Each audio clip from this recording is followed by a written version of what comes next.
তুমি যদি আইফোন হাতে নিয়ে দাঁড়াও, কেউ তোমার দিকে তাকাবে না, সবাই তোমার হাতে থাকা ওই আইফোনটার দিকেই তাকাবে।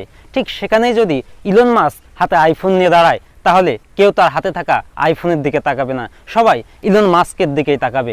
তুমি যদি 20,000 টাকা দামের শার্ট পরে দাঁড়াও, কেউ তোমার দিকে তাকাবে না, সবাই তোমার ওই শার্টের দিকেই তাকাবে। ঠিক সেখানেই যদি ঋত্বিক রোশন ফুটপাত থেকে কেনা 200 টাকা দামের একটি পাঞ্জাবি পরে দাঁড়ায়, তাহলে কেউ তার পাঞ্জাবির দিকে তাকাবে না, সবাই ঋত্বিক রোশনের দিকেই তাকাবে। তাই আমি বলবো যে ব্র্যান্ডের পিছে না ছুটে নিজেকে ব্র্যান্ড বানানোর চেষ্টা করো। গাদাগুচ্ছ টাকা খরচা করে শো আপ করে কিছুই পাওয়া যায় না। বাবা মার কাছে দামি দামি জিনিস কেনার জেদ না করে নিজেকে এমন জায়গায় নিয়ে যাও যাতে তোমার ব্যবহার করা সেরা রুমালটাও লাখ টাকা দামে বিক্রি হয়।